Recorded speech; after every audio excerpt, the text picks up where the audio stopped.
Eu sempre tento me colocar na posição de Deus e eu não consigo porque é uma coisa tão absurda. Mas tem algumas coisinhas que a gente pode imaginar. Então, eu não consigo. Como que você pode saber de tudo e ao mesmo tempo se surpreender quando um filho teu volta e você se agraciar e você ficar feliz, mas você sabe que aquilo aconteceu? Eu não consigo entender isso. Sim. Não sei se eu também vou conseguir tirar essa dúvida, não, mas eu vou dizer o que eu penso. Então, veja só, imagina o dilema de Deus. Ter com ele, para ele, por toda a eternidade, uma raça de seres à imagem e semelhança dele, que voluntariamente quisessem ficar com ele, sem possibilidade de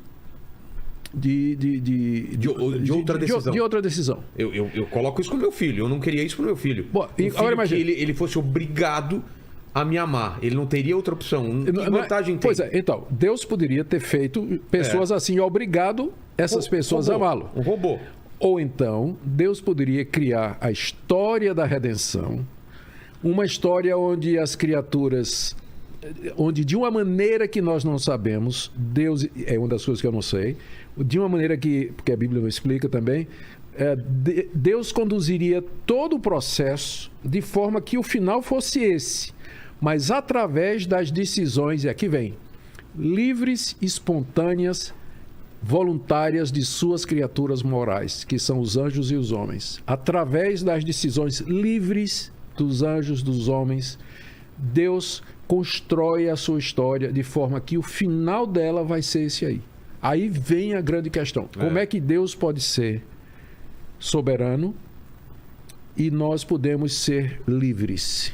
E essa é a resposta para a qual essa é uma pergunta para a qual os teólogos não têm uma resposta, porque as respostas que são tentadas ou que foram dadas, elas acabam ou anulando a soberania de Deus, como por exemplo a teologia relacional, que há pouco tempo foi defendida por pastores aqui, inclusive famosos de São Paulo, dizendo que...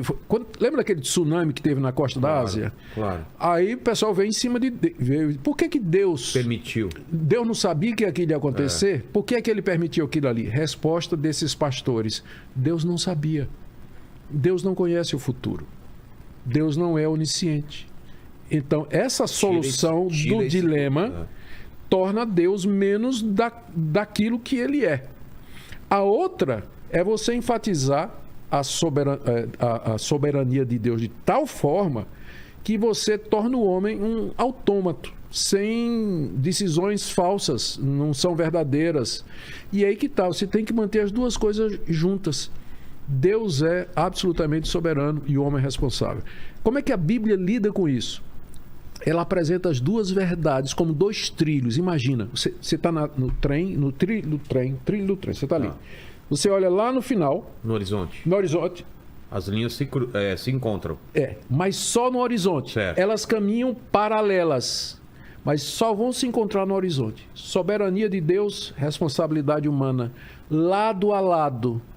Você não sabe... Onde uma termina, outra... Você não consegue fazer isso. Mas lá no fim da história, eu vou entender isso aí. Então, vou te dar um exemplo. A morte de Cristo. Então, exato. Morte de Cristo. Ele poderia, a qualquer momento, evitar a morte. Podia, né? Podia? Pois é. Quando Pedro, no famoso sermão de Pentecostes, lá no livro de Atos, capítulo 2, ele prega lá para os líderes que tinham condenado Jesus 50 dias antes, ele disse assim: esse Jesus foi entregue pelo determinado desígnio de Deus e vocês o mataram. E ele colocou a culpa nos judeus. Primeiro ele disse, olha, ele morreu segundo o plano de Deus. Segundo a vontade de Deus. E vocês o mataram. Então, no mesmo versículo, você vê a soberania de Deus e a responsabilidade humana. É assim que a Bíblia trata esse assunto. Eu posso citar para você dezenas de passagens bíblicas que dizem que nada acontece sem que seja a vontade de Deus. A mais conhecida, Jesus disse, não cai um passarinho no chão se não for a vontade do meu Pai que está nos céus. Eu poderia citar dezenas de passagens onde a Bíblia fala de um Deus soberano, Senhor de todas as coisas, que decretou tudo o que existe.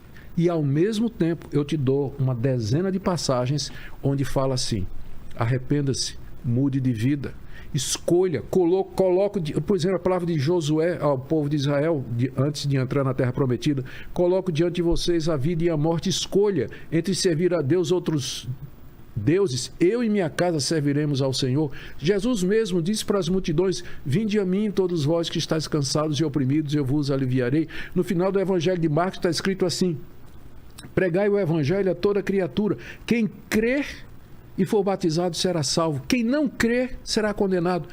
Então, essa é uma questão para a qual não existe uma resposta. Não é que isso... Além da nossa capacidade mental de entender. Não é que isso é uma contradição, mas a gente chama de um antinômio. São duas verdades para as quais não existe uma explicação lógica para nós. Não é porque elas são contraditórias, mas porque elas estão acima do que a gente pode imaginar. Porque a gente está pensando como homem. Agora, Rogério, a gente está lidando com um ser que ele é tão grande e tão mais do que nós, que ele é capaz de fazer isso.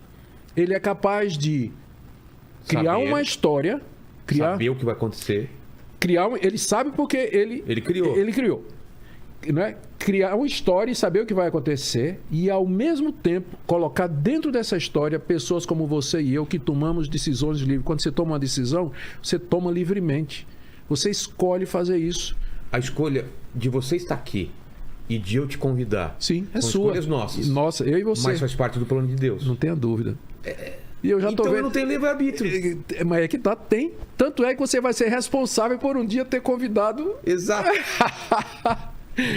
Ao mesmo tempo, eu tomei essa decisão de livre e espontânea vontade, e ao mesmo tempo... Ela, de uma forma que a gente não sabe, ela se encaixa dentro dos propósitos misteriosos de Deus. Entendi.